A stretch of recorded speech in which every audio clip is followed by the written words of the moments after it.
America has a plantation ethic. It cannot be salvaged. It has to burn. The 1619 Project did an excellent job of showing us that everything in this country is modeled off of the plantation. We were never going to build freedom on top of a plantation because no one in a plantation is free, not even master. Plantations are not liberative structures. They are hierarchical structures that leave us all locked into our roles in the hierarchy. Now, I'm about to break this down. It's going to go pretty quickly, so you might want to get a pen and paper.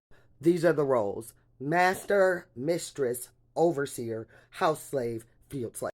Like Jay-Z, I'm starting from the bottom. Field slaves do all the work. They are the only people who seem to know they're on a plantation. A field slave's paradigm is escape or endure. Now, we tend to think of field slaves as wretched, but what I need you to understand is the field slave is the only one who knows they're on a plantation. The field slave is the only one who knows they're on a plantation. The field slave is the only one who knows they're on a plantation. This is the person you need to follow. If our revolutionaries and our leaders are not field slaves, I don't want them. Fuck. The problem here is that most of our revolutionaries in America are house slaves. House slaves have varying degree of adjacency that allows them to at least live in the house. Some of them know they're slaves. Some of them think they're servants. Some of them are treated like pets, and they all accept their position because being in the house is better than being in the field. The goal of the house slave is safety. They procure safety for themselves by seeing to the master's comfort. This is already starting to get long, so like and follow for part 2. I'm going to break down the rest of the roles. I used to be a house slave. In fact, I used to be the house slave that would convince the field slaves to kind of fall in line so they too could get in the house. Once house slaves realize that they are also slaves, they can be very helpful. Welcome back to part 2 of America's Plantation Ethic, where we break down our social roles and the reason why I think America cannot be reformed and must be replaced. Masters, mistresses, overseers, house slaves, field slaves. Caught up? Okay, great. Think of overseers like a middle management role. Overseers are crucial because they keep the slaves in line. Overseers get just enough compensation to feel like they're not slaves and are given just enough work to feel like they are.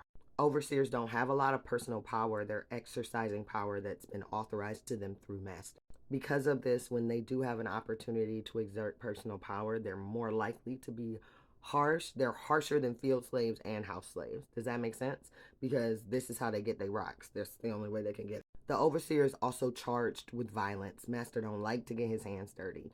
That's why overseers are needed. This is where I think that the majority of white people who are on the right side of history fall. Y'all are overseers. And you feel like your benevolence as an overseer is somehow going to reform the system and get rid of master's house, and it will not. What's sad is that the overseer actually has the most freedom to come and go. The overseer is the only one who could freely up and leave, but they don't. You know why? Because they have a tiny scrap of land of their own that master pays them just enough to barely be able to afford. And so they feel that in their home, they're the master. They don't think they're on a plantation at all. I'm going to give you some time to process this and then come on back for part 3. Overseer should leave because you'll never be master. You're just doing his dirty work. Welcome back to my multi-part series on America's Plantation Ethic, where I explain why America cannot be reformed and why we must let go of this toxic idea of incremental change. Field slaves, house slaves, overseers, mistress, master. Listen up, white ladies, this one is for you. Mistress. The mistress is cherished property. She's master's property. She's okay with being master's property because that means she's not everyone's property. The mistress looks at the female field slave and says, "That's so horrible. I'm so glad it's not me." Mistress bears witness to violence and brutality on an almost daily basis and keeps her fucking mouth shut because it's not directed at her. Mistress knows that the only thing that separates her from the role that women slaves are delegated to is master. She will fight to the death for him. She will vote against her interest. She will vote against her own body. Like the overseer, mistress rarely has an opportunity to exercise personal power. She's always extending master's power. So what this means is when she does get an opportunity to exercise personal power, just like the overseer, mistress can be very harsh. Mistress's goal is diversion. She pursues safety by diverting master's rage, fury, and violence in another direction other than at her. Mistress has the highest level of investment in the system because it's the only thing that keeps herself and her children safe. At the same time, Mistress cannot conceive of liberation because she incorrectly believes she's free. So when Mistress does open her mouth, she advocates for reform. She tells you how to wait until Master's in a good mood to ask for what you want. I guess it would be more accurate to say Mistress believes that her liberation will only come when Master is dead. Y'all know the drill. Like and follow for part 4. Master of the house, keeper of the inn. Masters are not evil, but they are white men. Welcome back to part 4 of America's Plantation Ethic, where I break down the roles we've all been stuck in for the past 400 years and why America cannot be fixed through reform. The roles are field slave, house slave, overseer, mistress, and master. If you want to learn about them, go watch the other 3 parts. Because today we talking about massa. Massa is an inherited position. He's massa because his daddy was massa and his daddy was massa.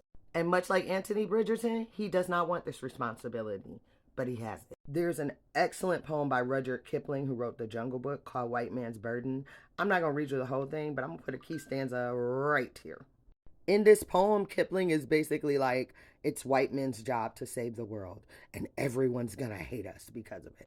Or in the words of one of my favorite authors, Esther Arma, whiteness saves, whiteness solves, whiteness civilizes. Imagine feeling responsible for saving the whole world and having no idea what you're doing.